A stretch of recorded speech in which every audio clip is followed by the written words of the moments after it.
अगली गेस्ट के साथ आपके साथ शेयर करेंगे, क्योंकि हमारी गेस्ट हमारे साथ हैं और हम नहीं चाहते कि हम उनको ज़्यादा इंतज़ार कराएं। तो हमारे साथ आज जुड़ी हुई हैं बहुत ही प्यारी महिला जो कि दबंग हैं, जो कि सारी उनकी चीज़ें, उनकी क्वालिफिकेशंस और उनकी जो पीछे उनका मान सम्मान है मैं आपसे शेयर करूँगी। लेकिन सबसे बड़ी बात हमारे लिए ये होती है कि वो बहुत अच्छी इंसान है और यहीं दिल्ली में है।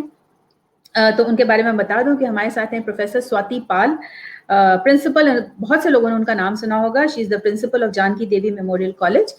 उनके अवार्ड्स की अनगिनत संख्या है, जिसमें से कुछ एक मैं आपके साथ शेयर कर रही हूँ कि चार्ल्स वॉलेस स्कॉलर रही हैं वो, as well as the first Asian to receive the John McGrath theatre studies scholarship at Edinburgh University. कुछ चीजें मुझे उनके बारे में नहीं पता थी, जो कि जब ये प्रोफाइल पढ़ते हैं तो पता चल जाता है, which is wow.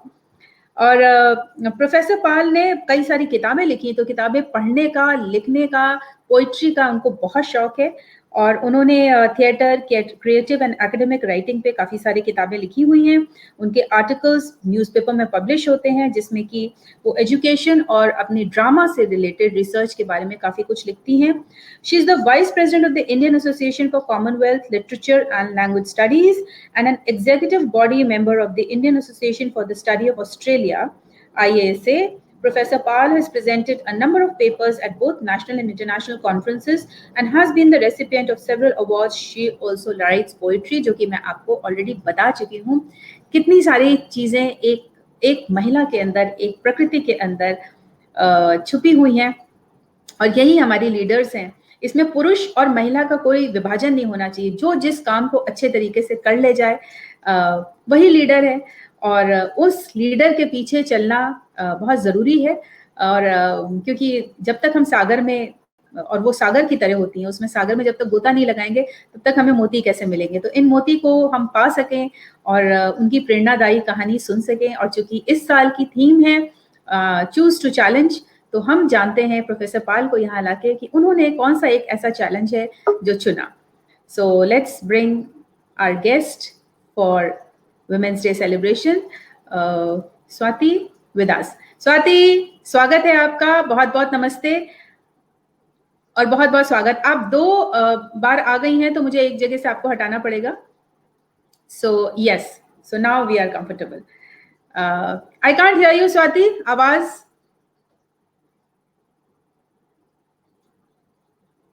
Can you hear me? Now it's unmuted.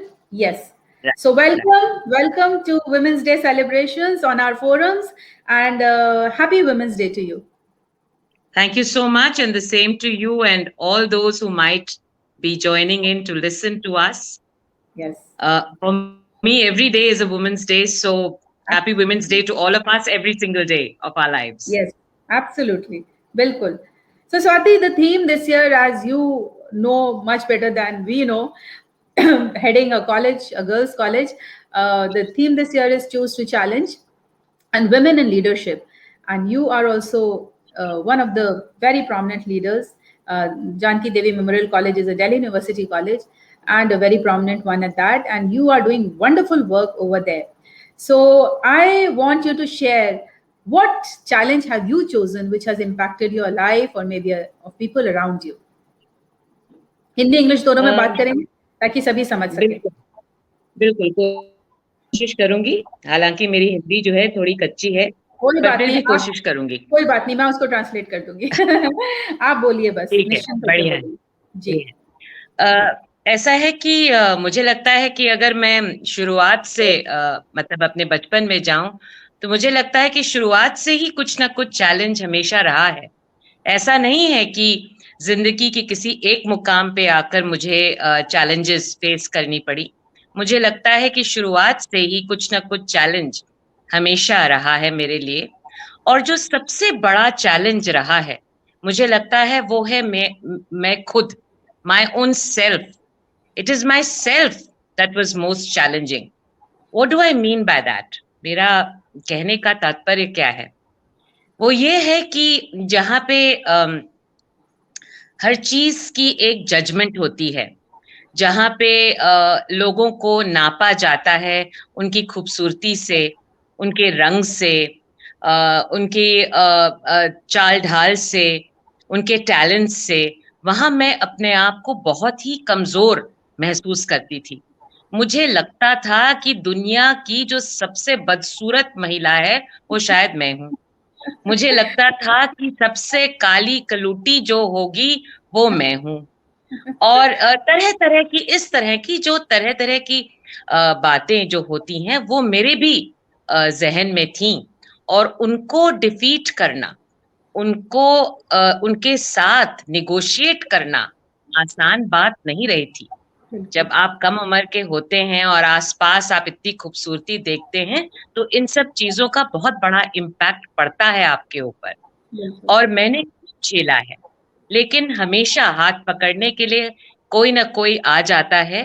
हर एक राह में कोई ना कोई मार्गदर्शन करने आ जाता है।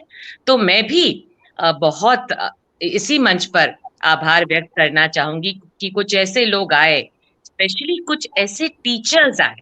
कुछ ऐसे फैमिली मेंबर्स तो थे ही, पर कुछ ऐसे टीचर्स आए जिन्होंने मुझे बताया कि नहीं, तुम में भी कुछ खूबसूरती है, तुम में भी बहुत सारी टैलेंट्स हैं। और उन्होंने ही मुझे रंगमंच का जो मेरा पैशन है, वो पैशन मेरे टीचर्स ने मुझ में देखा, जगाया और फिर मुझे प्रोत्साहित किया कि मैं रंगमंच का हिस्सा बनूं। और आगे चलकर फिर मैंने रंगमंच पर रिसर्च भी किया है।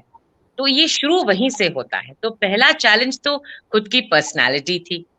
दूसरा जो चैलेंज था, और ये मैं थोड़ा अलग ढंग से कहना चाहूंगी, कि मेरा जो परिवार है, it is a super women परिवार।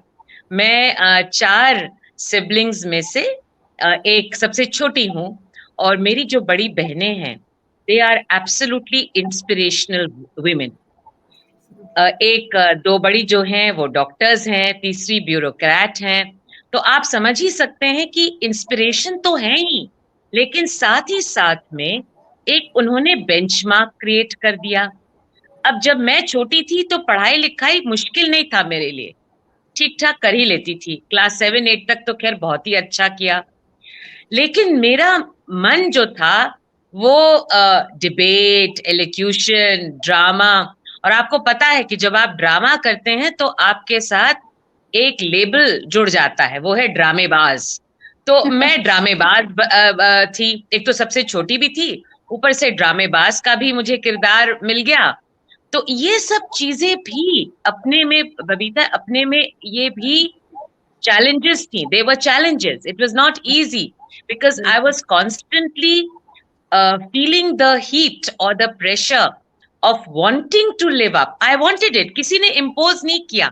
मैं खुद ब खुद चाहती थी कि मैं भी अपनी बहनों का मुकाबला करूं, मैं भी उस स्तर पर पहुंचूं।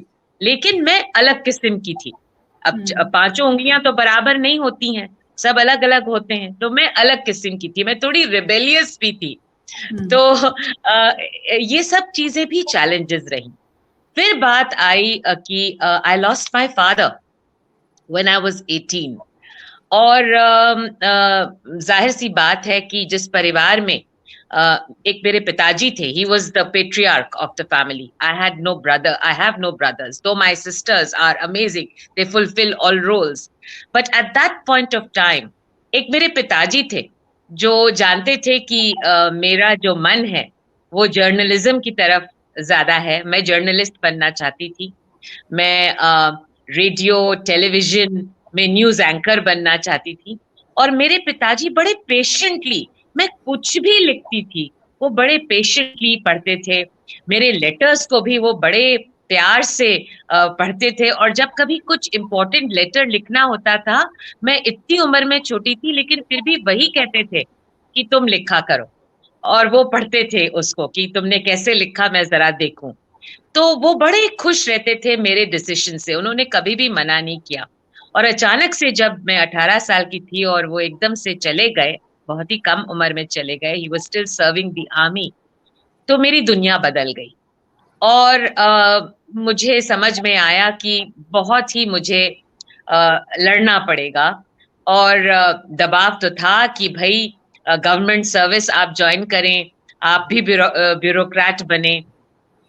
लेकिन फिर उस समय मैंने जो ये डिसीजन लिया कि नहीं, अब मैं, ठीक है, मैं जर्नलिस्ट अगर नहीं बन सकती हूँ तो मैं एक और किरदार निभाना चाहती हूँ एज अ टीचर, क्योंकि मेरे लाइफ में टीचर्स का इतना बड़ा महत्व रहा है।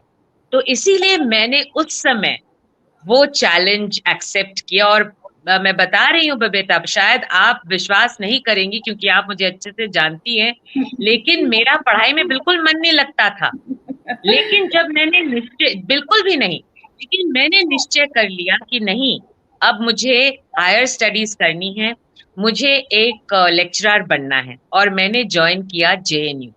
और जब मैंने जेएनयू ज्वाइन किया तो और आपको पता है कि हमारे समाज में अभी शायद ये बात इतनी प्रचलित नहीं है, लेकिन मेरे जमाने में, मेरी जनरेशन को ये कहा जाता था, जब आप और कुछ नहीं बन सकते हो तो आप टीचर बन जाओ, क्योंकि teachers are basically losers from other fields, they become बिल्कुल। Teachers, which is such a terrible thing actually. But anyway, all these things I heard, I had to listen to all of these things from various voices in society. और वो आसान नहीं था, लेकिन मैं डटी रही। JNU में पढ़ाई की, काफी अच्छी पढ़ाई की। I should say I did well, and I supported myself as I studied there. फिर एक बहुत बड़ा चैलेंज आया, वो था नौकरी का, तालीम का, कि भाई जेएनयू की है तो आपको दिल्ली यूनिवर्सिटी में तो भाई छोड़ ही दीजिए।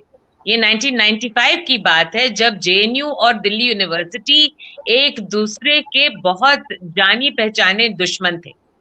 तो और मैंने कुल मिलाकर, मुझे लगता है 12 इंटरव्यूज दिए होंगे, और हर इंटरव्यू में मुझे पैनल में, मतलब अगर 2 परमानेंट पोजीशन होती थी तो मुझे तृतीय स्थान दिया जाता था। आखिर मुझे लगता है कि लाचार होकर, क्योंकि हर एक इंटरव्यू में मेरा परफॉर्मेंस ठीक ठाक रहता था मुझे लगता है, तो लाचार होकर I became inevitable to them. So then I took on teaching in a college.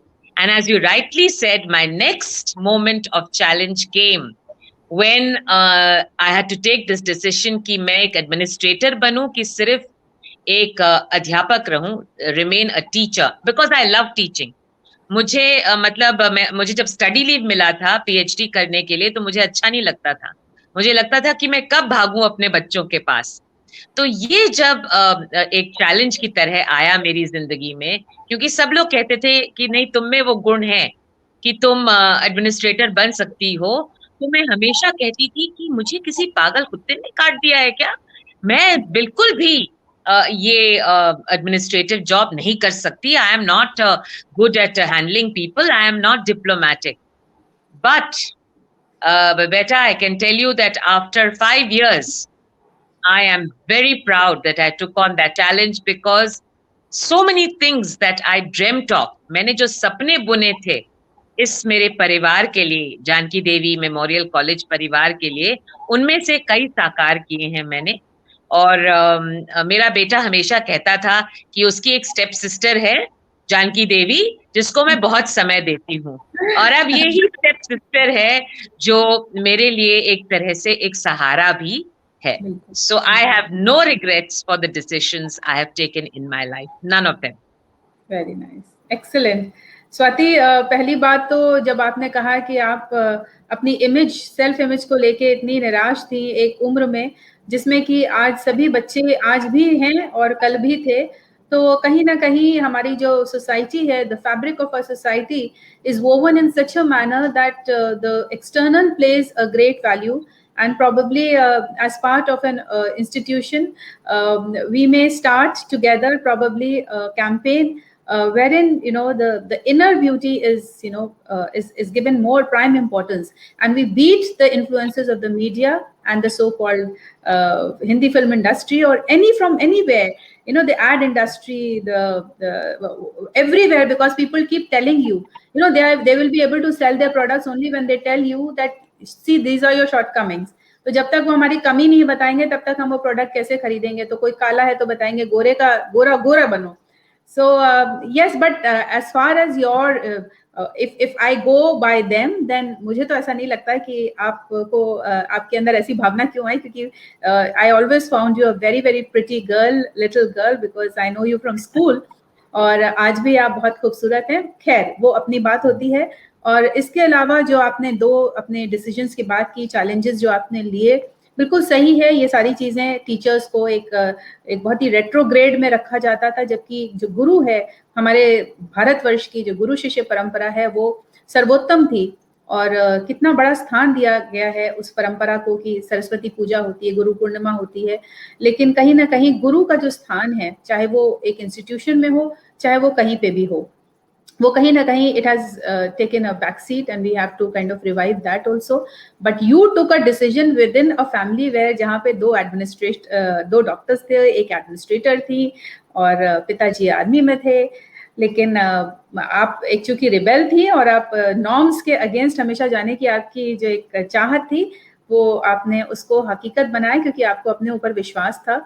And certainly, from teacher to moving on to administrator has given you more power to not only be a teacher to a particular section of students, but be a best guru to a whole set of students who are there, and you can guide the teachers. So as an administrator, you still you are still a guru, but to many others, which probably wouldn't have been possible. तो ये जो challenges आपने लिए और ये जो अपने लिए आपने अपनी एक धारा बनाई विचारों की और अपने कार्य क्षेत्र की, ये सच में बहुत ही बहुत सराहनीय है, और इसको सलाम वुमेन्स डे के दिन। और इसी दिन स्वाति, आप जो काम कर रही हैं, इनफैक्ट मैं सभी से कहूँगी कि एक बार उस कॉलेज में जाइए और देखिए, और कितने सारे she is added so many feathers to her cap and to the institutions cap. और ये कॉलेज कहाँ से कहाँ पहुँच गया है पिछले 5 वर्षों में, और मैंने इसको ग्रो करते हुए देख रही हूँ स्वाति के हाथों में, कर कमलों में, और सारे सांस्कृतिक कार्यक्रमों को मैं बहुत प्यार से देखती हूँ, चाव से देखती हूँ, क्योंकि आपको पता है मुझे इन सब चीज़ों का बहुत शौक है और मुझे बड़ा अच्छा लगता है कि स्टेज हमेशा सजा ही रहता है। स्वाति, तो आज वुमेन्स डे के दिन इतनी अच्छी बातें करने के लिए बहुत बहुत धन्यवाद, और एक खूबसूरत से संदेश सुने बिना तो हम आपको जाने नहीं देंगे। धन्यवाद बेटा।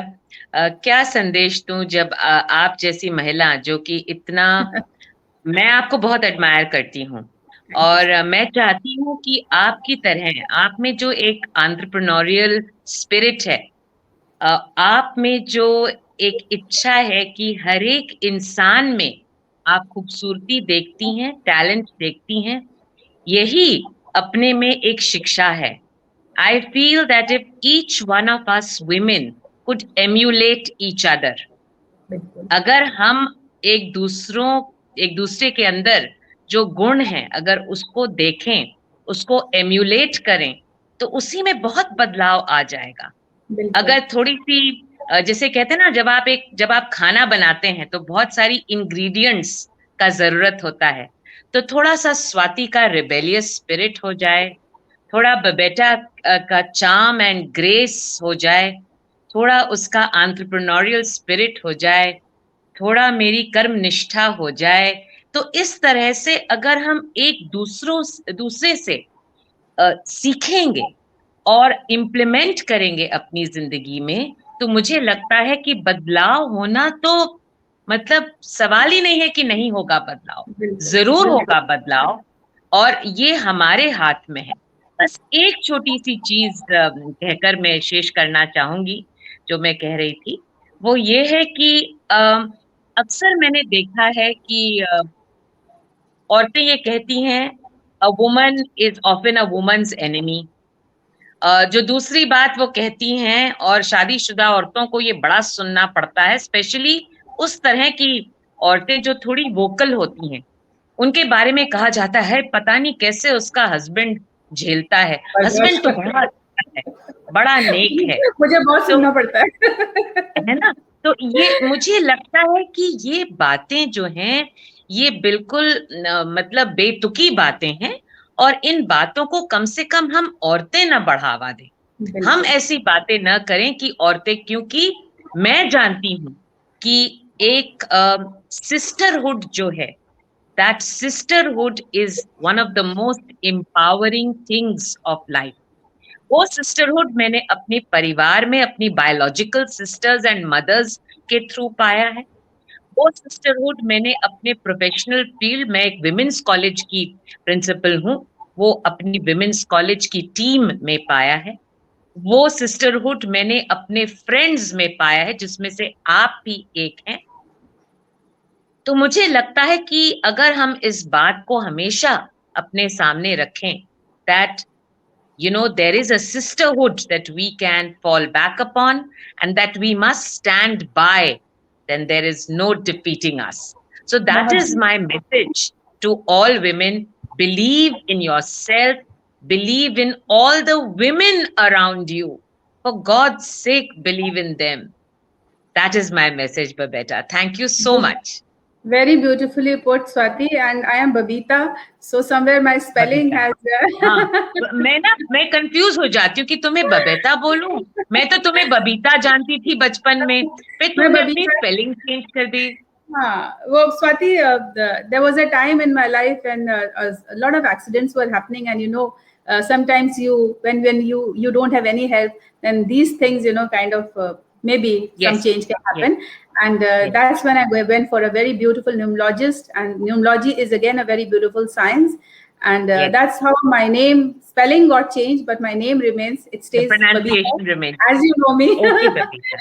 Okay, Thank you so Babita. much, Swati. This was a wonderful, wonderful talk with you. A very short one indeed, but probably we may want to listen to you more. और हम आपको बुलाएंगे एक लंबी वार्ता के लिए, एक लंबी गुफ्तगू के लिए। बहुत बहुत धन्यवाद समय निकालने के लिए। आज 2021 में हम फिर से 8 मार्च का सेलिब्रेशन कर रहे हैं। औरतें औरतों की मुश्किलों को समझ रही हैं, पुरुष भी औरतों की मुश्किलों को समझ रहे हैं। समझ नहीं रहे हैं तो हमें समझाना पड़ेगा, हमें पहले खुद को समझना पड़ेगा। और इसी मुहिम में बहुत सी औरतें जुड़ी हुई हैं, कई विशेष मुख्य भूमिका निभाती हुई गेस्ट से, मेहमानों से आज मैं आपको मिलवा रही हूँ। और उसी के तहत आज हमारे साथ एक और बहुत ही खूबसूरत मेहमान है, डॉक्टर अनुभूति भटनागर, जो कि एक बड़ी महान हस्ती की नातिन है।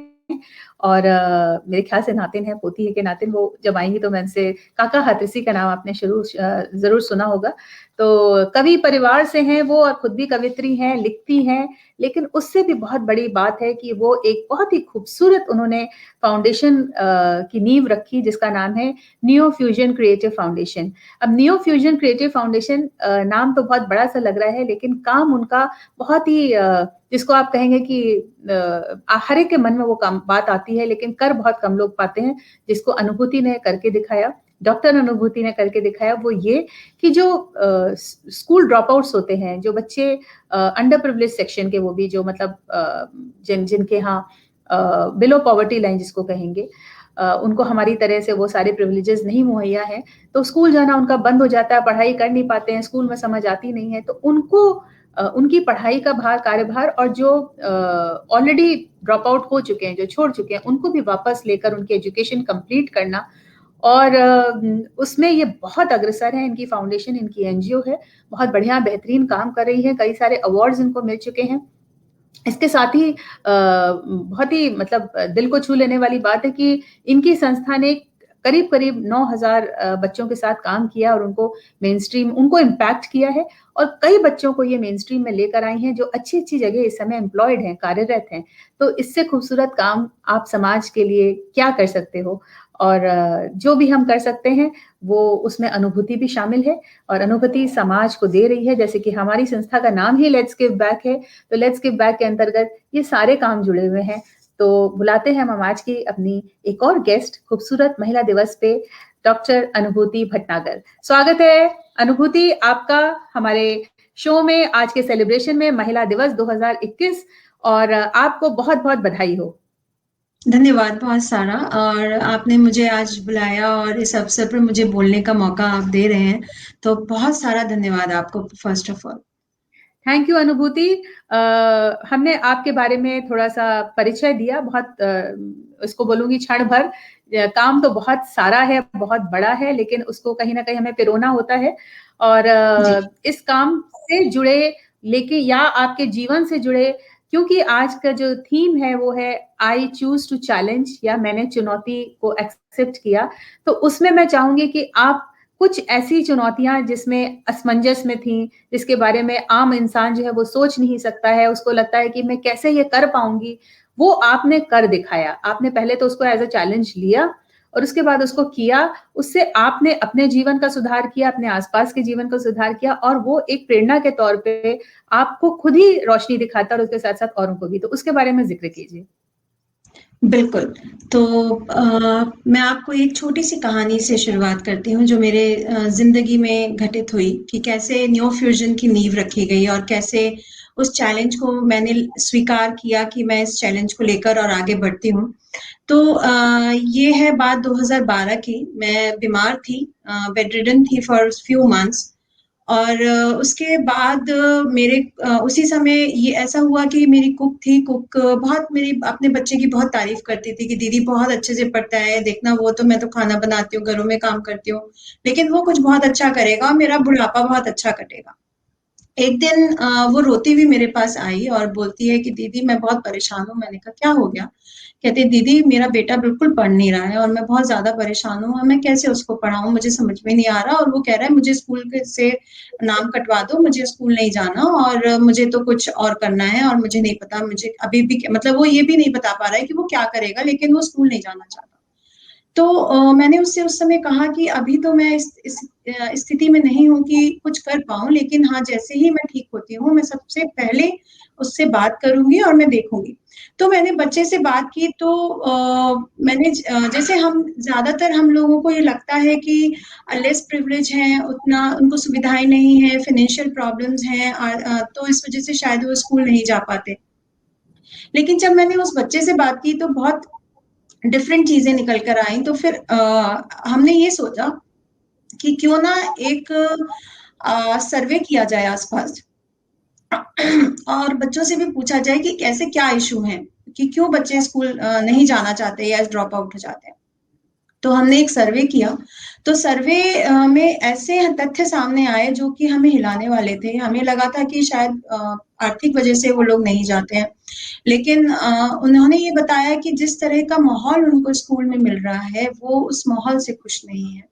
या जिस तरह की पढ़ाई उनको वहाँ पर मिल रही है, वो उस पढ़ाई से खुश नहीं है और उनको नहीं लगता कि वो 9th, 10th, 11th, 12th करके भी कुछ कर पाएँगे क्योंकि वहाँ पर कोई करियर काउंसलिंग नहीं है, कोई एक्स्ट्रा करिकुलर एक्टिविटीज़ नहीं है। एक आपको चैप्टर पढ़ाया, क्वेश्चन आंसर्स रटाए, रट लिए तो ठीक है, नहीं रटे तो मारा-पीटा और उसको बोला कि तू फेल है या पास है। तो क्योंकि मैं पेंटर हूँ तो मैं क्ले मॉडलिंग का काम करती आई हूँ और बच्चों को सिखाती आई हूँ। तो मेरे को लगा कि मैं बच्चों के साथ बातें करती हूँ जाकर और उनको कुछ सिखाती हूँ। तो मैंने ऐसे आस-पास के स्कूल्स में बात की और मैंने जाना शुरू किया। तो बच्चे बहुत खुश होने लगे वहाँ की प्रिंसिपल ने मुझे बताया कि बच्चों की जो अटेंडेंस थी वो बहुत रेगुलर हो रही थी, बच्चे और इंटरैक्टिव हो रहे थे। तो हमें लगा कि ये काम रोज़ करना चाहिए, 1 दिन या 2 दिन या 4 दिन से नहीं होगा। तो इस तरह से न्यू फ्यूजन क्रिएटिव फाउंडेशन की शुरुआत हुई और हमने एक चैलेंज लिया कि अ, मतलब अभी भी जो आंकड़े कहते हैं वो ये हैं कि 253 मिलियन बच्चे अभी हैं, मतलब एडोलेसेंट्स हमारे यहाँ हैं और उसमें से 17% एडोलेसेंट जो कि बहुत एक बड़ा नंबर होता है, हर साल ड्रॉप आउट हो जाते हैं because of X Y Z reason. तो हमें लगा कि हमें इस चैलेंज को लेना चाहिए और मैंने एक सपना देखा कि मैं एक ऐसा माहौल बच्चों के लिए बना दूँ, जहाँ पर बच्चे एन्जॉय करें, प्यार से रहें, एक-दूसरे से बात करें, सेफ स्पेस में रहकर वो कुछ क्रिएटिवली कुछ काम करें। तो इस तरह से न्यू फ्यूजन क्रिएटिव फाउंडेशन की शुरुआत हुई और हमने इस प्रोजेक्ट का नाम दिया सपने हुए अपने। तो जो भी सपने वो देखें, उनको हम इस तरह से उनको काउंसल करें, इस तरह से उन्हें उनका पथ प्रदर्शन करें कि वो उसमें आगे बढ़ पाएँ और उन सपनों को जी पाएँ। और बहुत खुशी होती है जब आज मैं उन बच्चों को देखती हूँ, उनमें से बहुत सारे बच्चे अपने सपनों को जी रहे हैं और बहुत खुश हैं और मम्मी-पापा बड़े गर्व से बात करते हैं कि मेरा बेटा यहाँ है, मेरा बेटा कॉलेज जा रहा है, जबकि उन्होंने कभी सोचा नहीं था कि वो कॉलेज जा पाएँगे। फिर ये शुरुआत हुई जयपुर से हस्बैंड जो कॉर्पोरेट जॉब में हैं, तो वो गुड़गाँव शिफ्ट हुए, मैं भी गुड़गाँव आई। तो यहाँ पर फिर ये था कि यहाँ पर कैसे हो? अब क्या करूँ? वहाँ तो बहुत बिज़ी रहती थी, तो जयपुर का इंस्टीट्यूट तो चलता रहा, मैं वहाँ आती-जाती रही। तो यहाँ पर साईं बाबा मंदिर था, उसके पास में बहुत सारे बच्चे जो थे, वो प्रसाद माँगने के लिए आते थे। तो मैं उनसे जाकर मैंने दोस्ती की उनसे, उनके साथ गप्पे मारना शुरू करा, पढ़ाई करने की बात नहीं की। फिर हमने डांस क्लासेस वहाँ पर पार्क में शुरू करी, जिसने बहुत अट्रैक्ट किया। तो हमारी मेथोडोलॉजी जो है वो ये है कि performing and visual art training के थ्रू हम लोग उनको आकर्षित करते हैं अपने तरफ, और जब वो हमारे साथ घुल मिल जाते हैं तो हमें धीरे-धीरे उनको काउंसिल करते हैं कि पढ़ाई कितनी इम्पोर्टेंट है। तो जो बच्चे हैं मेरे, वो ये कहते हैं कि हम यहाँ आए तो डांस सीखने थे, पता नहीं कब कॉलेज में पहुँच गए, हमें भी नहीं समझ में आया। तो इस तरह से एक चैलेंज को लिया। चैलेंज बहुत बड़ा है क्योंकि गुड़गांव या जितने भी मेट्रोपॉलिटन सिटीज हैं वहाँ पर माइग्रेशन लेवल बहुत ज़्यादा है, और बच्चे गाँव से बहुत सपने लेकर आते हैं कि हम कुछ बहुत अच्छा करेंगे, लेकिन यहाँ के खर्चों को देखकर, यहाँ की सब चीज़ों को देखकर ना पढ़ पाते हैं, ना, क्योंकि लैंग्वेज बैरियर्स हो जाते हैं बहुत ज़्यादा, क्योंकि स्कूल्स में एडमिशन नहीं मिलता, क्योंकि उन्हें या तो कुछ और अपनी प्रादेशिक भाषा आती है। तो वो उन सब चैलेंज के ऊपर हम काम कर रहे हैं और आगे बढ़ रहे हैं, और बहुत मज़ा आ रहा है काम करने में। बहुत अच्छा काम कर रही हैं अनुभूति, बहुत नेक काम कर रही हैं, और ऐसे काम करके ही हमें जाना है। इस समाज में एक रचना रच के जानी है। हमारे माता-पिता ने अपने अपने कमाई से हम लोग को जो सबसे बड़ा धन दिया है वो है शिक्षा का, और उस शिक्षा का अगर हम आगे उस शिक्षा को बढ़ाने के लिए उन बच्चों को जो पढ़ नहीं सकते हैं, जिनके माँ-बाप उनको नहीं पढ़ा सकते हैं, उनका काम एक माँ की तरह आप कर रही हैं, माँ की तरह, बहन की तरह। तो ये बहुत अच्छा है, क्योंकि ये सभी humanity is our family, is one big family, and whatever we can contribute, it's our honour कि हमको ये मौका मिल रहा है। ईश्वर ये हम धन्य हैं कि हम ये कर पा रहे हैं, क्योंकि शक्ति तो वही दे रहा है। तो बहुत ही सुंदर काम कर रहे हैं, बहुत ही सुंदर सोच है अनुभूति, और मैंने आपका न्यू फ्यूजन का जन्म होते देखा है। मुझे उस समय से याद है जब आप मैसेज डालती थी कि हमें कमरा चाहिए, और उस कमरे का स्ट्रक्चर जो उस समय था वो आप भेजती थी। फिर बच्चों के स्कूल्स, उनके बैग्स, उनके जूते, यूनिफॉर्म, बहुत अच्छे से मैं जुड़ी रही हूँ आपके साथ। हर आपके कार्यक्रम में बहुत ज़्यादा भाग नहीं ले पाती हूँ, लेकिन जितना भी ले पाती हूँ, अगर आपको कोई संदेश आता है तो मैं उस पे एक कुछ ना सही, एक फूल और थम्स अप तो ज़रूर भेजती हूँ। तो जब ऐसा मौका हुआ, मैंने आपके इस बहुत ही सुंदर काम में सपोर्ट करने की कोशिश की, और मैं चाहती हूँ कि इस फोरम से आज महिला दिवस के दिन जो लोग भी न्यू फ्यूजन से जुड़ना चाहते हैं ज़रूर जुड़ें। बहुत से बच्चों को आप लोगों की ज़रूरत है, आवश्यकता है। आवश्यकता तो इस पूरे देश में बहुत ज़्यादा है। किसी भी तरीके से आप लोग अगर मदद कर सकते हैं तो अनुभूति की फाउंडेशन के साथ ज़रूर जुड़िए। बहुत अच्छा काम है, वहाँ जाइए। और लॉकडाउन के पीरियड में इन्होंने ऑनलाइन सब कुछ शुरू किया सभी लोगों की तरह, तो ऑनलाइन भी बच्चे आ रहे हैं। इनफैक्ट महिला दिवस में इन्होंने भी इसी तरीके की बातचीत रखी है बच्चों की माँओं से, जिन्होंने ये चुनौती ली। तो मैंने देखा जिसका पोस्टर, तो वो भी आप लोग अगर उसको देखना चाहेंगे तो आपको समझ में आएगा कि ये कहाँ तक आगे बढ़ चुकी हैं। और सबसे बड़ी खुशी की बात है, जब पहला जो एक स्टेप था कि जब बच्चे इनके बोर्ड्स पास किए, 10th बोर्ड पास किए, उसके बाद वो स्टेप था जब 12वीं लोगों ने पास की, अब कॉलेज, उसके बाद अब वो जॉब्स में आ गए हैं। तो एक माइलस्टोन मैंने इनको पिछले 4 साल से आपका न्यू फ्यूजन शुरू हुआ है, 2017 में शुरू हुआ? मेरा 8 साल हो गए हैं न्यू फ्यूजन 8 को, साल 8 हो साल गए। होने जा रहे हैं। Okay, okay, okay. और मैं गुड़गांव में करीब अब 6 साल हो जाएंगे हमें गुड़गांव में हाँ, काम क्योंकि करते मैंने उसी समय 2016 के दौरान जी, से इसको पिकअप होते हुए देखा, और उसी राइट, दौरान हमने आपको फिल्म सिटी भी बुलाया था, तो तब हमारी जी, एक दूसरे से जान पहचान हुई, और मैं आपके काम को बहुत फॉलो करती हूँ और बहुत अच्छा काम कर रही हैं। आज के दिन, महिला दिवस के दिन, आपने ये जो चुनौती लोगों के साथ शेयर की, एक बहुत बड़ा एक प्रेरणा स्रोत है कि हम अगर आसपास की जिंदगी से ही ये चीजें लेते हैं, सोचते हैं, सोच बनती है, और उसको परिपक्व करना आपको अपने कंफर्ट जोन से बाहर आना पड़ेगा।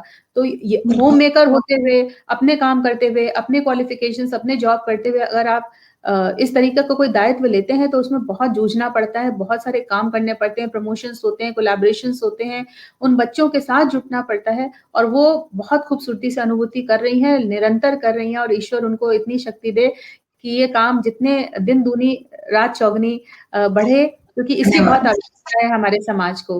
अनुभूति, और कुछ आप शेयर करना चाहेंगी तो आप थोड़ा सा समय हमारे पास, उसके साथ ही महिला दिवस के दिन सभी महिलाओं के लिए, पुरुषों के लिए एक सुंदर सा संदेश जरूर दीजिएगा। जी, तो बस यही है कि अब लॉकडाउन में हमने 18 स्टेट्स में बच्चों के साथ काम किया। हमें लॉकडाउन में एक मौका मिला, हम ऑनलाइन जा सके, और बहुत आनंद आया। और अभी भी हम काम कर रहे हैं, जब उड़िया, बंगाली और गुजराती सारे बच्चे आपस में एक दूसरे के साथ थिएटर में बात कर रहे होते हैं अपनी-अपनी भाषाओं में। हिंदी सीख रहे हैं, इंग्लिश एक दूसरे से सीख रहे हैं, तो बहुत मज़ा आता है। और हमने एक और मुहिम शुरू करी, बेटी बचाओ बेटा संवारो। तो क्योंकि बेटी पढ़ाओ तो है, बेटी पढ़ रही है, जितने भी हमने केसेस देखे वहां पर बेटियां पढ़ी हुई थी, जब भी रेप केसेस वगैरह देखे तो वहां पर कहीं ना कहीं बेटे संवरे हुए नहीं थे। तो हमने एक ऐसी मुहिम शुरू करी, एक ऐसा माहौल कि उनको भी हम ये बता पाए कि कितना जरूरी है साथ में लेकर चलना, क्योंकि विमेन में ऑलरेडी मेन जुड़ा है, तो विमेन के साथ ही चल पाएगी, तभी वो एक जो गाड़ी दौड़ती है वो अच्छे से दौड़ पाएगी। तो महिलाओं के लिए बस मेरा एक ही संदेश है आज के दिन, कि यदि आप में है काम करने का तो आप काम कीजिए।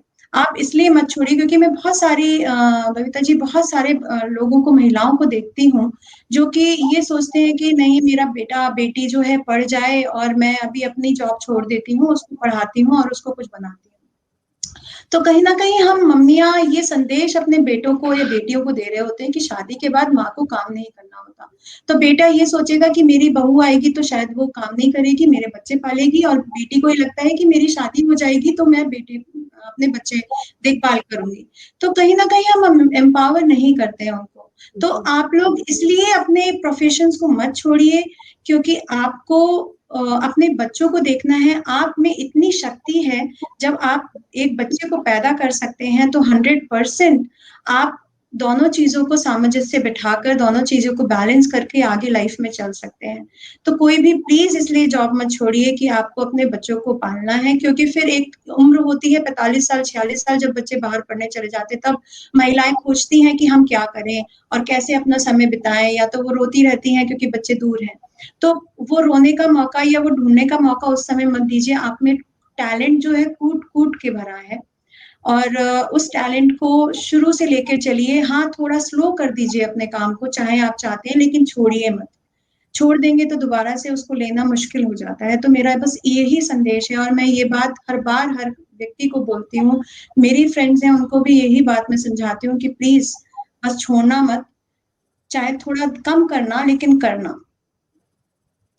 बहुत सुंदर तो संदेश। यही संदेश जो है आज अनुभूति मैं देना चाहती हूँ कि अपना अपना काम जो है, अगर आप प्रोफेशनली घर से बाहर काम कर रही हैं तो उसको निभा सकती हैं। ऐसा कोई आपको आवश्यक नहीं है कि बच्चों की देखभाल के लिए आपको अपना काम छोड़ना। पर मैं ये ज़रूर कहना चाहूँगी अनुभूति कि ज़रूरी नहीं है, कभी-कभी कुछ औरतें होती हैं या पुरुष भी होते हैं जो कई चीज़ों को एक साथ सँभाल नहीं पाते हैं।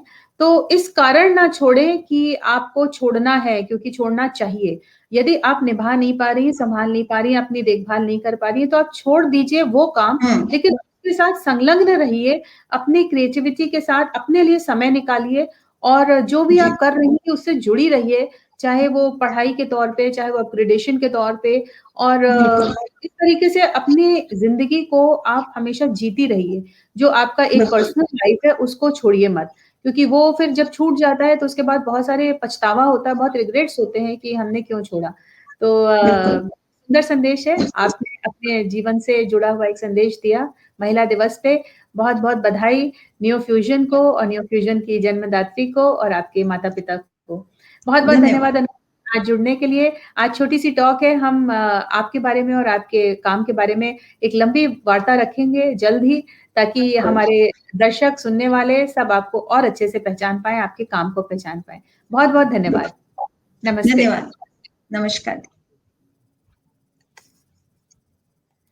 तो ये थी डॉक्टर अनुभूति, founder of neo fusion creative foundation, जिसके बारे में मैंने आपको बताया कि एक ऐसी संस्था है जो स्कूल ड्रॉप आउट्स, बच्चे जो स्कूल छोड़ देते हैं या छोड़ चुके हैं, उनको वापस स्किल डेवलपमेंट के द्वारा, चाहे वो परफॉर्मिंग आर्ट्स, इनफैक्ट खासकर विशेषकर उन्होंने बताया कि म्यूजिक और डांस और थिएटर, इससे बच्चे बहुत अट्रैक्ट होते हैं, क्योंकि आज हमारे समाज में वही व्याप्त है फिल्मों के थ्रू, फिल्में और टेलीविजन, और वो सारी चीज़ें बच्चे देख रहे हैं हर घर में, कुछ नहीं तो टेलीविज़न तो है ही, तो उससे उनके ऊपर बहुत ज़्यादा असर है। तो उसी से अट्रैक्ट करके और वो कहीं न कहीं शिक्षा जो है आरंभ कर देती हैं, और बहुत सुंदर काम कर रही हैं पिछले 8 वर्षों से। महिला दिवस के दिन उन महिलाओं की आपसे बातचीत करवा रही हूँ, उनको मिलवा रही हूँ, जिन्होंने चुनौतियां ली, चैलेंज लिया, और अब तक आप देख चुके हैं जितनी बातचीत हमने की, जितनी भी लोगों से, उन सब ने अपने ही जीवन में चुनौती को लिया, चैलेंज को लिया, अपने अंदर की ही चुनौती ली है। कहीं बाहर से किसी चुनौती को नहीं उन्होंने ललकारा या उसके लिए आवाज उठाई। उन्होंने अपने जीवन से जुड़ी अपनी सोच को ही चुनौती दी और उसको आगे लेकर आई। मिलते हैं फिर एक और मेहमान के साथ। धन्यवाद।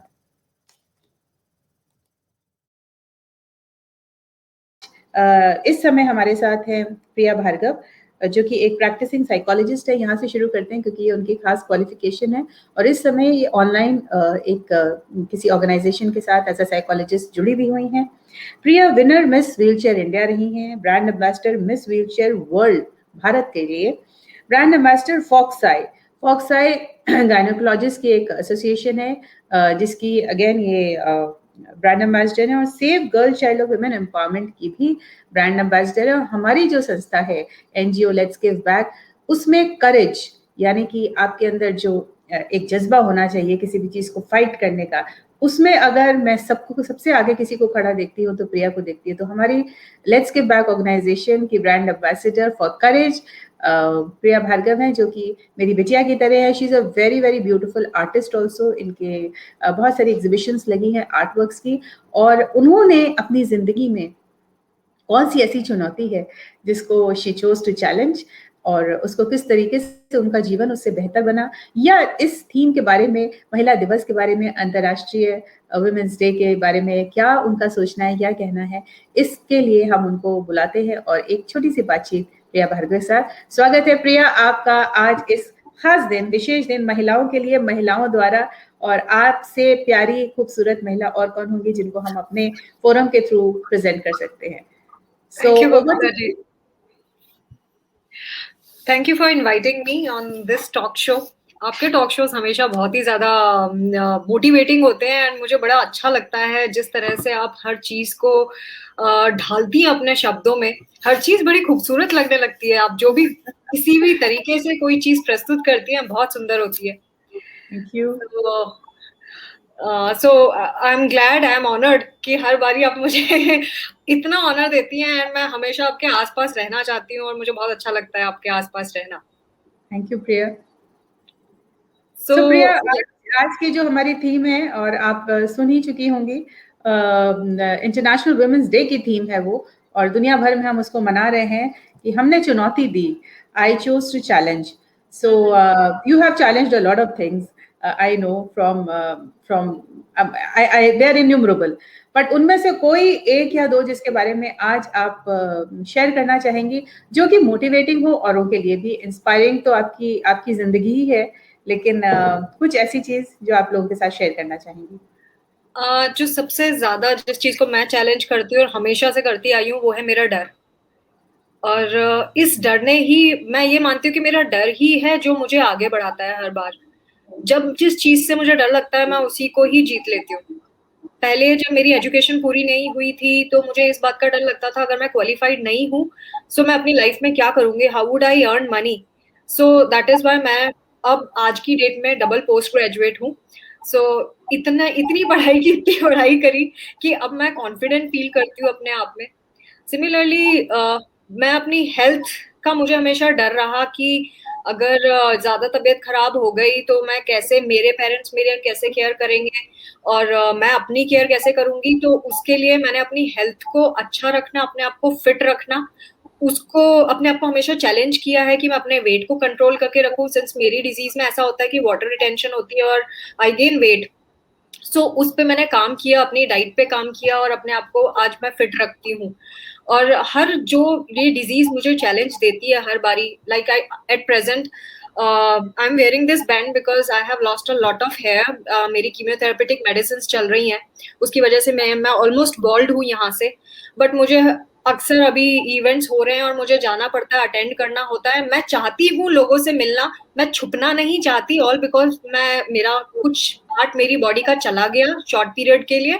सो वो मुझे रोकता नहीं है, मैं उस चीज से लड़ना चाहती हूँ और मैं जाती हूँ। मुझे कोई शर्म नहीं है अगर मेरे साथ कुछ ऐसी चीज हुई है। बट अगर इसका मतलब ये भी नहीं है कि मैं बिल्कुल ही उस तरीके से चली जाऊं जो सामने वाला देख के मुझे दुखी हो। सो सामने वाले को खुश रखते हुए, खुद को खुश रखते हुए मैं अपने आप को प्रेजेंटेबल कैसे शो कर सकती हूँ, उस हिसाब से मैं आप सबके सामने हूँ आज। और आज भी मैं इवेंट्स अटेंड करती हूँ, लोगों को मोटिवेट करती हूँ अपने चैनल के थ्रू, लोगों से कम्युनिकेट करके in whatever way I could. सो मेरा मेन चैलेंज हमेशा से यही रहा है कि अपने डर को चुनौती देना, और रहेगा हमेशा, और वही मुझे प्रोग्रेसिव बनाता है। बहुत बढ़िया। तो कैसे कैसे आप अपने अंदर ये तन्मयता लाती हैं, ये डिसीजन लेती है? इतना आसान नहीं है। What do you do to yourself? How do you manage to overcome your fear? मेरे पेरेंट्स का तो सपोर्ट हमेशा से ही रहा है। वो साथ नहीं देते तो शायद मैं नहीं कर पाती इतना। बट ऐसा नहीं है कि मैं हमेशा से स्ट्रांग और करेजियस रहती हूँ। एक टाइम आता है जब मैं बहुत लो फील करती हूँ। एक ऐसा टाइम आ जाता है कि बिल्कुल हम कह सकते हैं डेप्थ, ओशन की डेप्थ को टच करने वाली सोच हो जाती है मेरी। बट देन मैं साइलेंट रहती हूँ, अपने मन को समझने की कोशिश करती हूँ कि मैं ऐसा क्यों फील कर रही हूँ, और इससे बचने का, इससे निकलने का तरीका क्या है। उसके बाद नेक्स्ट स्टेप जो मेरा होता है वो ऊपर जाना ही होता है, कि मैं उठती हूँ उस लो फेज से एंड फिर उसको ओवरकम कर जाती हूँ। सो अपने आप से क्वेश्चन करना बहुत जरूरी है। जब ऐसी सोच आती है कि भाई मुझे बहुत डाउन फील हो रहा है, आई एम फीलिंग डिप्रेस, तो मैं अपने आप से क्वेश्चन करती हूँ why I am feeling that in that manner. इसके अलावा और क्या ऑप्शन है, सोल्यूशंस क्या हैं इस चीज के। डिफिकल्टी तो ये है, बट अगर हम सोल्यूशन नहीं ढूंढेंगे तो शायद कभी आगे नहीं बढ़ सकते। तो मैं इलाज ढूंढना शुरू करती हूँ, हर प्रॉब्लम का सोल्यूशन ढूंढना शुरू करती हूँ, और वहीं मैं सक्सेसफुल हो जाती हूँ। क्या बात है। प्रिया, बहुत ही प्रेरणादायी आपने बात कही कि मैं खुद को क्वेश्चन करती हूँ, और उससे भी ज्यादा इंस्पिरेशनल ये बात है कि प्रॉब्लम तो है, लेकिन हम प्रॉब्लम लेकर बैठे रहेंगे तो वो गठरी की तरह बढ़ती चली जाएगी। लेकिन we have to find solution to lighten the गठरी, राइट, लाइटन द बर्डन। और उसके साथ साथ मैं देख रही हूँ कि आपके नेल्स बड़े सुंदर लग रहे हैं, बड़ा ही खूबसूरत आपने उसमें शेड लगाया हुआ है, बहुत प्यारा। और आप बैंड के साथ भी बहुत ही खूबसूरत लग रही हैं। और ये भी एक बहुत बड़ा फियर होता है प्रिया कि लोग क्या कहेंगे, हम कैसे दिख रहे हैं।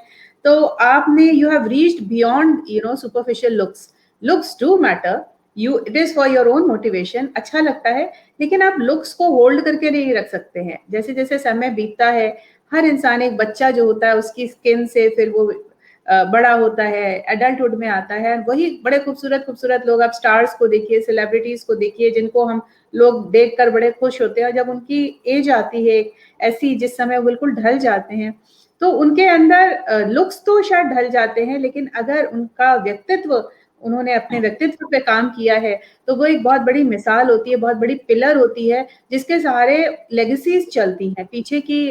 फैमिलीज पूरी उनको देखकर, उनकी बातों को, उनके एक्सपीरियंस कितना रिच हो जाता है। वो बहुत जरूरी है कि you have to work on your personality. And आपने अपनी पर्सनैलिटी के ऊपर बहुत काम किया, और लगातार देखिए, काम करके खत्म नहीं हो जाता है। You have to continuously, it's a continuous process.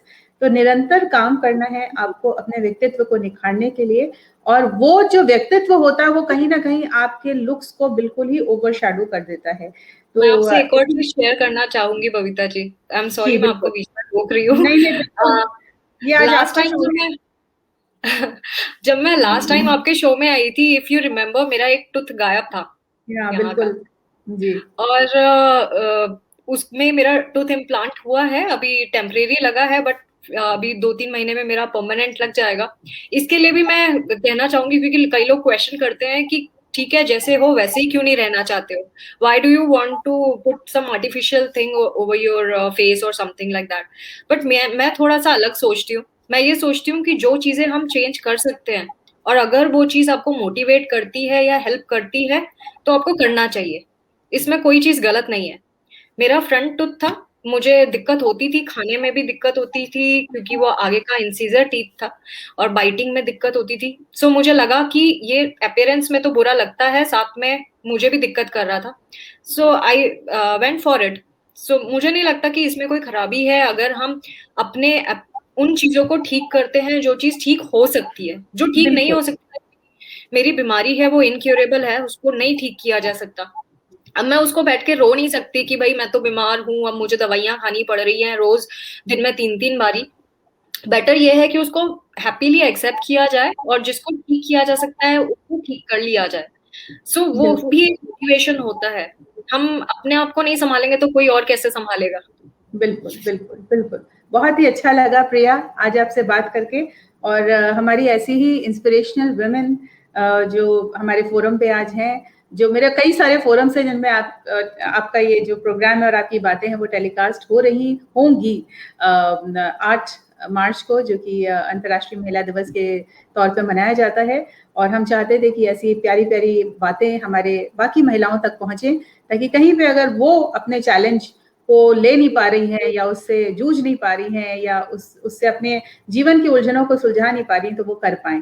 तो आपकी बातों से जरूर कुछ ना कुछ उनके जीवन में अंतर पड़ेगा, और इस बात की हमें आगे खुशी होगी कि कहीं ना कहीं एक बीज था जिसको अच्छी तरीके से हमने रोप दिया और वो पौधा बन गया, राइट? सो मैं भी यही उम्मीद रखती हूँ, बिल्कुल। एनी मैसेज, कुछ संदेश देना चाहेंगी आज के दिन आप सभी महिलाओं के लिए? बस बिलीव इन योर सेल्फ, और हर दिक्कत, हर प्रॉब्लम का सोल्यूशन होता है, हमारे पास ही होता है। हमें सिर्फ अपने मन को टटोलना है, जैसे एक काला झोला जिसके अंदर बहुत सारी मोतियां पड़ी हैं, और आपको एक पर्टिकुलर कलर की मोती चाहिए, क्योंकि वो काला झोला है, अंधेरा है, एकदम से आपको वो उस कलर की मोती हाथ नहीं लगेगी। लेकिन एक दिन तो ऐसा आएगा जब आपको वो मोती मिल जाएगी, क्योंकि झोला तो लिमिटेड है। सो वैसे ही आपकी प्रॉब्लम्स है, प्रॉब्लम का सोल्यूशन है, maybe it will take time but you will get the solutions, so you need to work on that.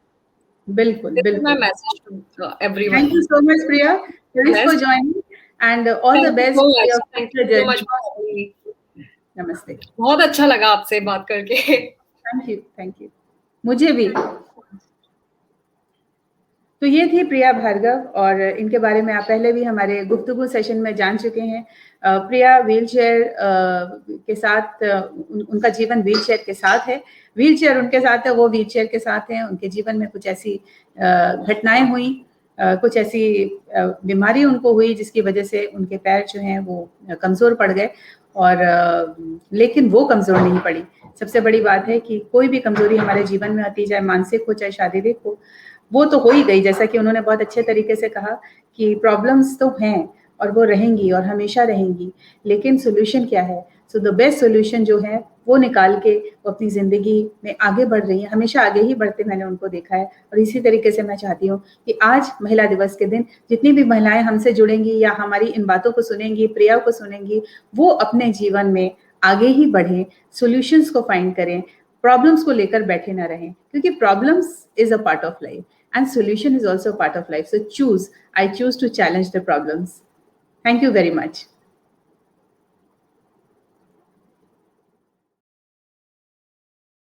Changes हमारी जो वुमेन लीडर्स हैं जिनके साथ हम आपको मिलवा रहे हैं, उनके साथ 10-10 मिनट की छोटी छोटी टॉक्स हैं जिनके द्वारा हम उनकी जिंदगी में थोड़ा सा झांक के देख सकते हैं कि उन्होंने किस तरीके के चैलेंजेस लिए, चुनौतियों को लिया और किस तरीके से निभाया, और आज वो उस मुकाम पे खड़ी हैं कि उनको अपनी चुनौती के ऊपर बहुत खुशी है, बहुत फक्र है, और हमें भी उन पे फक्र है। तो ऐसे ही आज एक और वुमेन लीडर हैं रीना मुखर्जी, जिनसे मेरे फूड ग्रुप के सभी लोग उनको बहुत अच्छे से जानते हैं, और वो हमारी 2018 की नेशनल कुकरी कॉन्टेस्ट की फाइनल विनर थी, फाइनलिस्ट थी और फाइनल विनर थी। तो ये हमारे लिए बहुत खुशनसीबी की बात है कि ये वुमेन लीडर्स हमारे साथ बहुत करीब से जुड़ी हुई हैं।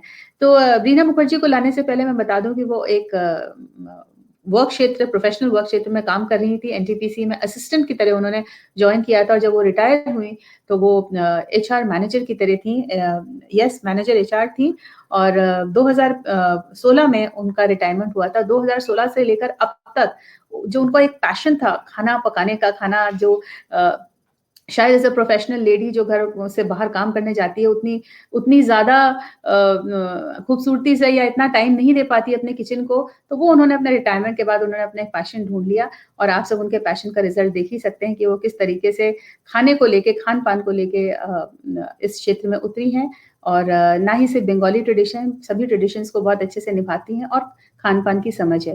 तो आइए सुनते हैं कि उन्होंने कौन सी अपने जीवन की ऐसी चुनौती थी, चैलेंज थी, जिसको लिया, she chose to challenge and और उसको निभाया भी। तो स्वागत है रीना मुखर्जी आपका हमारे आज के महिला दिवस के खूबसूरत टॉक शो में, जिसमें हम आपको लेकर आए हैं। बड़ी खूबसूरत लग रही हैं आप नीली नीली साड़ी में, थोड़ा सा ऊंचे होइए तो हम आपको अच्छे तरीके से देख सकते हैं। Yes, so that's better. And so happy International Women's Day to you, happy Women's Day to you, और जैसे कि Happy मैंने कहा और सभी औरतें ही कह रही कि हर दिन वुमन का होता है, लेकिन कोई बात नहीं, एक दिन अगर निर्धारित कर दिया गया है, हमारी दिन भर बातें होती मनाते हैं, हम उसको भी मनाते हैं। तो heartiest welcome Reena, welcome to the show. Thank you so much. Let's celebrate together. Thank you so much for giving me this opportunity. और मुझे इस बारे में बोलने का बड़ा खूबसूरत सा जो आपने मुद्दा चुना है, तो मुझे बहुत खुशी होगी मेरी इस छोटे से चैलेंज को आप सबसे शेयर करते हुए। बिल्कुल, और अब आप बोलिए, क्योंकि मैं अब तक बोल रही थी, बहुत बातचीत मैंने कर ली और आपका पूरा मैंने परिचय दिया है, तो हम बेकरार हैं, बेसब्री से इंतजार करें कि आप अपने चैलेंज के बारे में बताएं कि आपने कौन सा चैलेंज चूज किया था।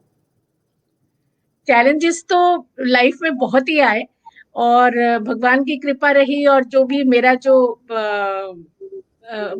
एक क्या कहें, एक मन था कि मैं कुछ करूंगी, तो उसी हिसाब से मैं छोटा सा इंट्रोडक्शन पहले देती हूँ कि मैंने मास्टर्स की दिल्ली यूनिवर्सिटी से। उसके बाद मुझे बहुत शौक था कि मैं ऑफिस में काम करूं, लेकिन हमारी फैमिली में कोई लड़की कभी नौकरी करने नहीं गई थी। तो मेरे पापा का था कि आप अगर नौकरी करनी है तो आप टीचर बनो या प्रोफेसर बनो, अच्छा हायर एजुकेशन लेके। तो लेकिन मुझे बड़ा ऑफिस जाने का शौक था, तो मुझे एक मौका मिला और मैंने ये इंटरव्यू दिया और मेरा एनटीपीसी में एक असिस्टेंट की पोस्ट आई थी। तो उसमें लिखा था कि आपको असिस्टेंट आपको रिसेप्शन पे भी बैठना पड़ सकता है, लेकिन मैंने वो भी एग्जाम देके पास कर दिया।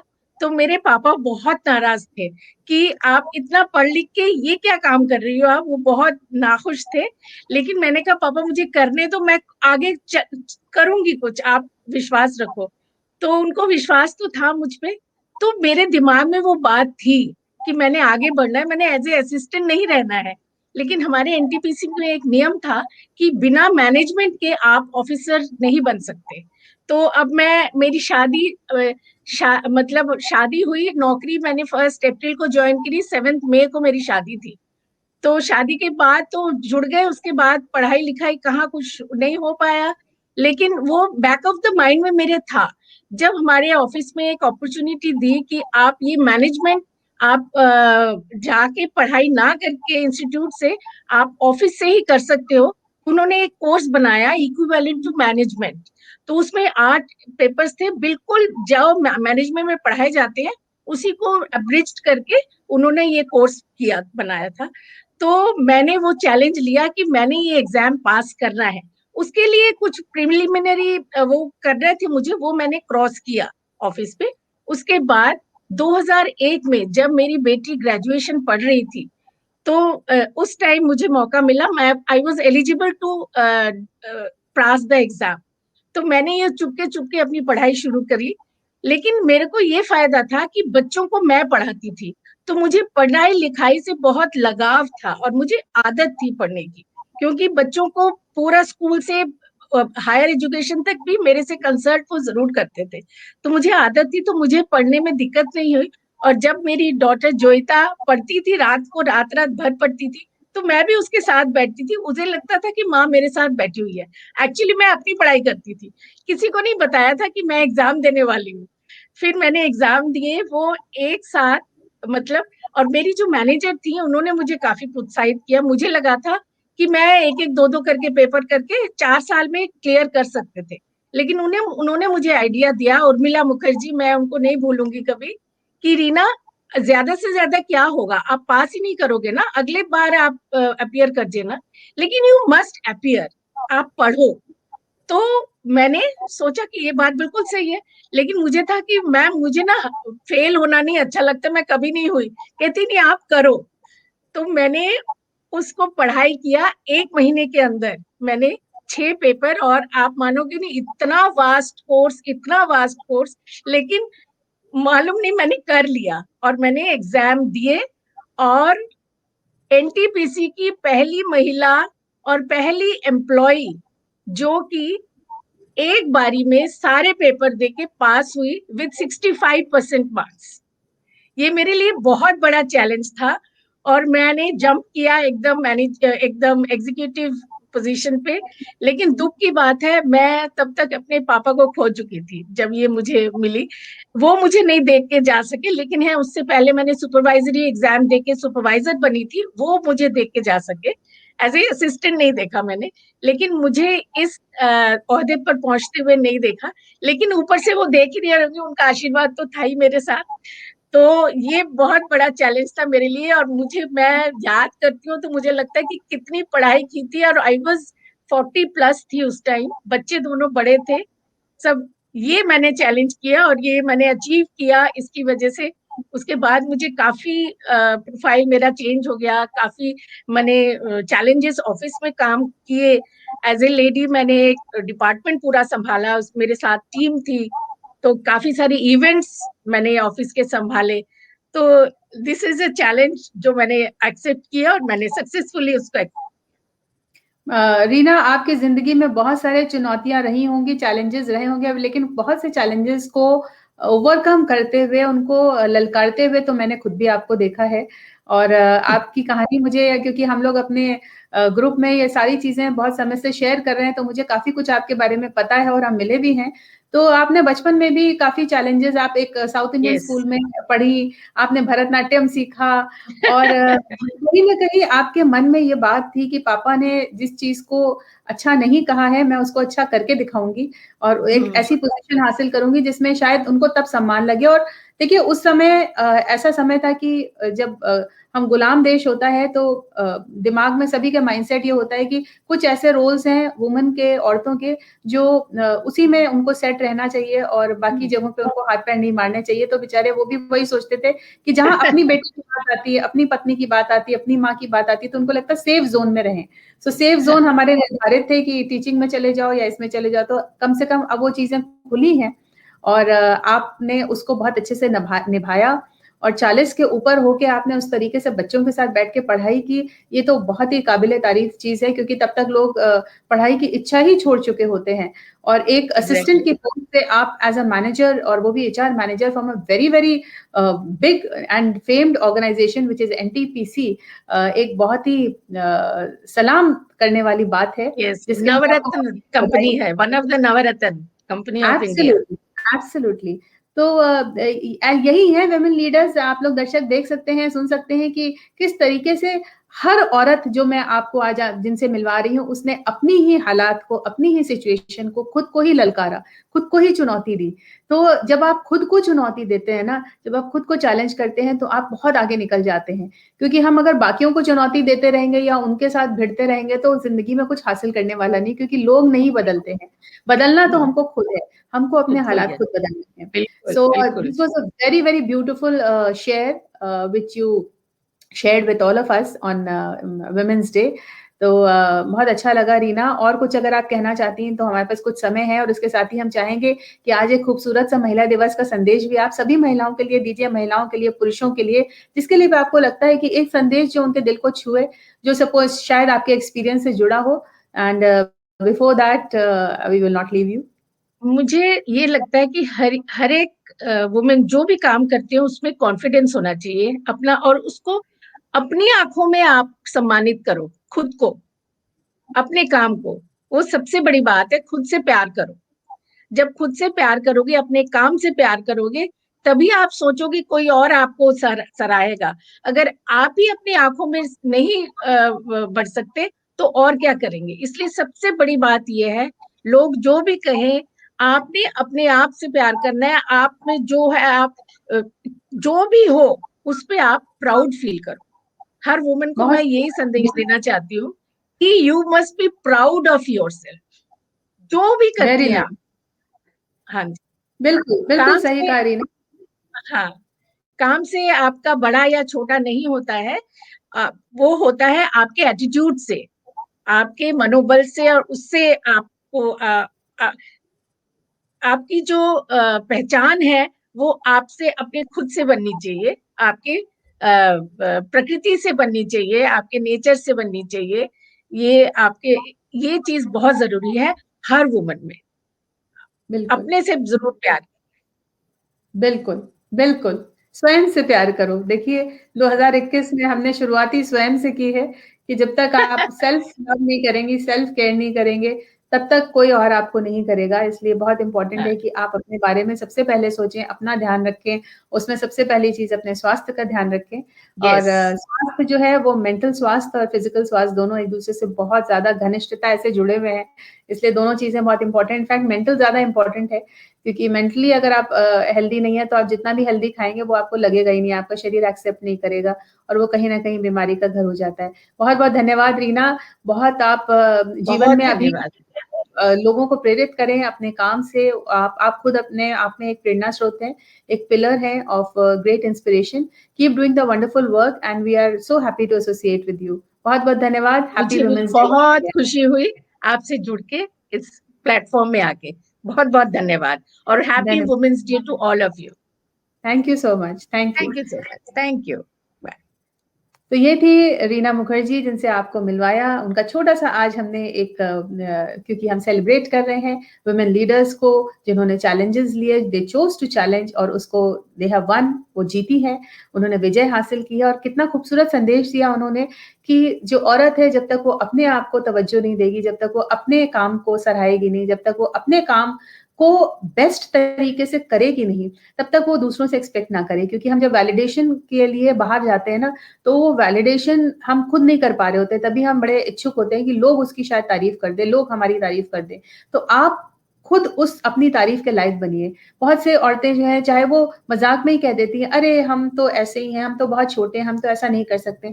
तो ये शब्द भी कहीं ना कहीं आपके मस्तिष्क में, मन मस्तिष्क पे घर कर ले जाते हैं, वो वहां पे जगह बना लेते हैं और आप लाइफ में उसी सोच में डलती चली जाती है। तो कभी भी अपने आप को ये मत कहिए हम तो ऐसे हैं, हम तो उनकी तरह नहीं बन सकते। नहीं, आप उनकी तरह तो नहीं बन सकते, लेकिन आप अपना बेस्ट तो बन सकते हैं। So this is one of the beautiful messages on international women's day. Women's day celebration चल रहा है और हम कोशिश करेंगे कि और भी खूबसूरत लोगों से आपसे आज के दिन मिलवाते रहें, ताकि हम खूब सारी एनर्जी लेके वुमेन्स डे के दिन पूरे साल, अगले साल तक हम महिला दिवस ही नहीं, हर महिला पल मनाएं। Every moment should be a women's moment, क्योंकि प्रकृति जो है उसी से ये जगत है, ये सृष्टि है, तभी है क्योंकि महिला है। धन्यवाद। मिलते हैं फिर एक और वुमेन लीडर के साथ। धन्यवाद।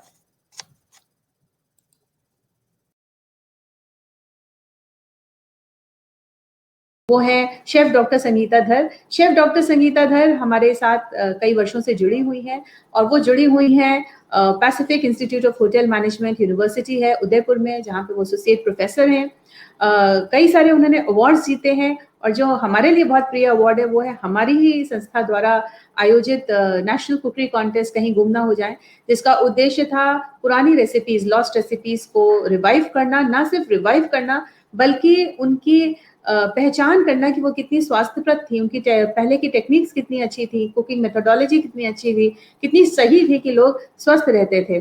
तो वो जो चीजें, टेक्निक्स जो अच्छी थी, उनको हमें वापस लेकर आना। तो मेन मुद्दा ये था और उसकी 2016 में हमने उसकी फाउंडेशन रखी और 2017 की सात्विक थाली चैलेंज की वो विनर थी। तो हमारी जान पहचान तब से हुई, लेकिन वो जान पहचान एक परिवार की तरह अब बन चुकी है हमारे। लेकिन otherwise she is a woman of substance. She is a very very beautiful human being, a very beautiful professional and a beautiful homemaker also. और उन्होंने काफी सारे अवार्ड्स जीते हैं, जिनमें से 2 प्रमुख अवार्ड हैं जिनको मैं मेंशन करना चाहूंगी, गो इंडिया चीज अवार्ड और lady chef of the year 2018। तो ये अवार्ड्स तो ठीक है, मिलते हैं, अच्छा लगता है, लेकिन सबसे बड़ा अवार्ड होता है जब लोग आपकी तारीफ ये कहकर करते हैं या आपका इंट्रोडक्शन ये कह के करते हैं कि ये एक बहुत अच्छी इंसान है और जो हमारे लिए ज़्यादा इम्पोर्टेंट है। तो आज इस महिला दिवस के शुभ मौके पर एक शुभ बातचीत हमारी शेफ डॉक्टर संगीता धर से, जो कि herself is a very inspirational woman. स्वागत है संगीता आपका इस फोरम पे, आज एक खास विशेष मौके पर जिसमें महिला से बात कर रही है। और आज की जो थीम है, इनफैक्ट यूनाइटेड नेशंस ने जो थीम चुनी है इस बार की, वो है चूज टू चैलेंज, यानी कि हमने चुनौती दी है और हम इसी के ऊपर बात करेंगे कि आपने क्या चुनौती दी जिससे आपकी बेहतरी हुई, आपके आसपास के लोगों की बेहतरी हुई, या कुछ ऐसा हुआ जिसने आपकी लाइफ को चेंज कर दिया और वो शायद लोगों के लिए बहुत प्रेरणादायी हो। तो स्वागत है आपका। नमस्ते सभी को। और बबीता जी, आपको भी इंटरनेशनल वुमेन्स डे के लिए बहुत बहुत बधाई। और मेरे सहपाठी जो भी मुझे देख रहे हैं उन सबको भी मेरी तरफ से हैप्पी इंटरनेशनल वुमेन्स डे। और ये वुमेन्स डे जो है हम सिर्फ एक ही दिन नहीं बनाए, हम हर एक दिन इसको सेलिब्रेट करना चाहिए। वुमेन पावर जो हमारा है, वुमेन जो कहते हैं ना माँ शक्ति जो हमारे अंदर है, उसको हमें पॉजिटिव तरीके से सेलिब्रेट करना चाहिए। और हर अच्छी चीज जो हम कर सकते हैं हर एक दिन हमें करनी चाहिए।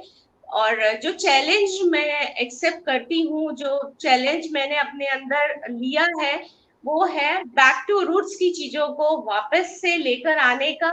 और इसका प्रेरणा स्रोत मेरे लिए मेरी बबीता जी हैं, जिन्होंने मेरे अंदर एक बीज जो डाला है उसको मैं धीरे धीरे नर्चर करती चली जा रही हूँ। और मैं उनके साथ हूँ और मैं चाहती हूँ कि हम सब एक साथ मिलकर हमारी पुरानी चीजों को लेकर, चाहे वो खान पान हो, चाहे वो हमारा पहनावा हो, चाहे हमारी संस्कृति हो, चाहे हमारा भारत का हर एक चीज हो, उसको हम अपने घर से लेकर सब तक पहुंचाएं। हम अपने घर में ही उसको नहीं रखें, हम सबको उसको साथ में लेके नर्चर करना है, बड़ा करना है।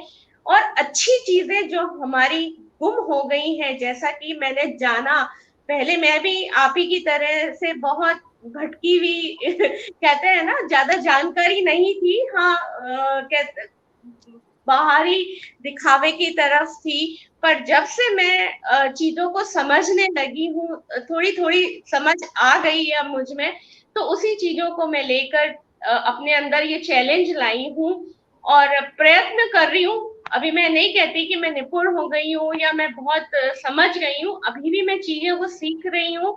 और मैं चाहती हूँ कि इस चैलेंज को आप सभी अपनी जिंदगी में लाएं।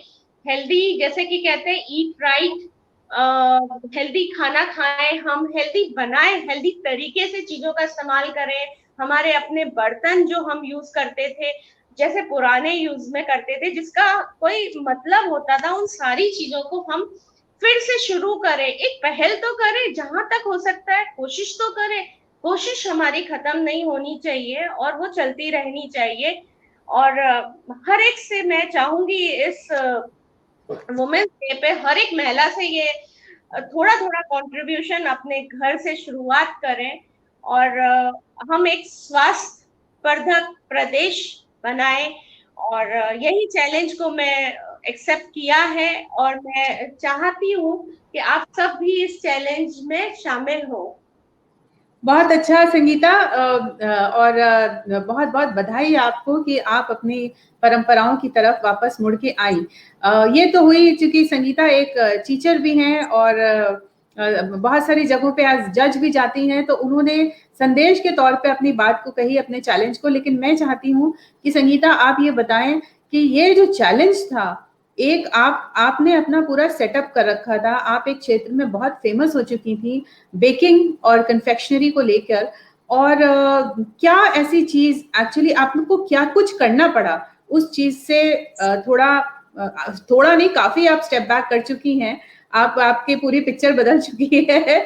सो वो जो पूरा प्रोसेस था, किस तरीके से पहले तो वो सोच पहले अपने अंदर लाना, उसको पुख्ता करना, फिर उसके बाद ये सोचना कि कैसे ये सारी चीजें जो मैंने अपने इर्द गिर्द थी, मेरे जो मेरी पहचान बनी थी, उसको हटा देना और फिर स्टेप फॉरवर्ड लेना, ये पूरा जो प्रोसेस है, ये अगर आप बताएंगी तो मेरे ख्याल से लोगों को काफी अच्छा लगेगा और वो समझ पाएंगे कि संगीता ने ये स्टेप कैसे लिया, ये चैलेंज कैसे लिया। जी धन्यवाद बबीता जी। वैसे तो कोई भी काम यदि हम करना चाहें तो मुश्किल बिल्कुल भी नहीं है, बस एक सोच लानी जरूरी है। वो सोच यदि हमने ले ली है और सोच लिया है कि करना है, क्योंकि वुमेन को आपका पता ही है आपको कि हमारे अंदर इतना ज्यादा अंदर शक्ति रहती है कि यदि हम कुछ करने को आ जाए तो हम चीजों को बदलाव कर सकते हैं। तो बस वो जो प्रेरणा जो मेरे अंदर आई, जो मैंने आपके इवेंट्स देखे, मैंने अटेंड किए, वहां से जो आपकी मेहनत में देखती थी, मुझे बड़ा मजा आता था। और वो ही शायद चीजें थी जो मुझे अंदर तक छूने लगी। और मुझे ही नहीं, मेरे परिवार में मेरे हस्बैंड जो शेफ विमल सर है, उनको भी बहुत अच्छा सा लगने लगा। और वो चैलेंज थोड़ी बहुत तो देखो डिफिकल्टी आती है हर मोड़ पे, हमको ऐसा लगता है कि हाँ ये थोड़ा मुश्किल हो रहा है। कई लोग आपको थोड़ा बहुत क्रिटिसाइज भी करते हैं कि ये थोड़े दिन का लगाव है, खत्म हो जाएगा, ये दिखावा मत करो। पर ठीक है, वो उनकी सोच है, हमें क्या करना है ये हमें सोचना है। हमें अपने लिए क्या चीज अच्छी है ये खुद को सोचना है। यदि ये चीज हमें समझ में आ गई तो कोई हमें बदल नहीं सकता है। तो जो चीज मुझे समझ में आई, धीरे धीरे मेरे परिवार को भी आने लगी। आज वो मेरा पूरा साथ देते हैं। इवन मेरे छोटे छोटे बच्चे जो हैं, पहले वो भी थोड़ा इंक्लाइन थे मेरी ही तरह, कॉन्टिनेंटल फूड की तरफ, बेकरी के प्रोडक्ट की तरफ। ऐसा नहीं कि मैं नहीं बनाती हूँ, लेकिन मैं उनको हेल्दी वर्जन में बनाती हूँ। मैं उनको बिल्कुल खिलाती हूँ, लेकिन मैं जैसे अब मैं कुकीज बना रही हूँ तो मैं सोचती हूँ क्यों ना मैं बाजरे से बना लूं, क्यों ना मैं मक्खन जो हमारे घर का है उससे बना लूं। तो चीज तो वही है, थोड़ा सा रूप हमने बदला है। तो हमको अपने अंदर वो थोड़ा थोड़ा परिवर्तन लाके हम बड़ा चेंज ला सकते हैं। एक साथ तो बहुत बड़ा चेंज नहीं ला सकते, थोड़ी सी भी कोशिश यदि आपके अंदर करने की है तो आप उसको कर सकते हो। और चैलेंज को एक्सेप्ट करो। आपने जब सोच लिया आपको करना है तो कोई भी चीज आपको रोकनी नहीं चाहिए, रुकने नहीं देनी चाहिए। आपका अपना प्रयास चलता रहना चाहिए। और जो इस तरह की चीजें करते हैं वो एक दिन जरूर कुछ अच्छा कर पाते हैं और कर पाएंगे, ऐसा मैं सोचती हूँ। बहुत अच्छा संगीता। और जैसा कि आपने कहा कि कुछ भी आसान नहीं होता है, डगर जो है वो काफी मुश्किल होती है, स्पेशली जब आप एक इंडस्ट्री में एक पहचान के साथ सेटअप कर चुके होते हैं। और बिल्कुल आपने सही कहा कि जो लोग बाग आसपास के होते हैं, देखिए एक दो तरीके के रास्ते होते हैं। एक होता है बिल्कुल आसान रास्ता जो चल रहा है, सारी चीजें अवेलेबल हैं। दूसरा रास्ता होता है कठिन रास्ता, अनअवेलेबल चीजों में उन चीजों को लेकर आना। तो अगर आपका एम सही है, आपका लक्ष्य सही है, आपका ध्येय सही है, तो आप रास्ता आपके लिए जो है वो अपने आप आसान होता चला जाता है, जैसा कि था। अब वो बीती हुई जो चीजें हैं, बीता हुआ समय हम इसीलिए वापस लेके आ रहे हैं क्योंकि वो सही था, और जो उसकी अच्छाइयां थी उसको हम ग्रहण करना चाहते हैं। और ऐसा नहीं कि आज सब कुछ गड़बड़ है, लेकिन सही ज्ञान के साथ उन चीजों को करना है।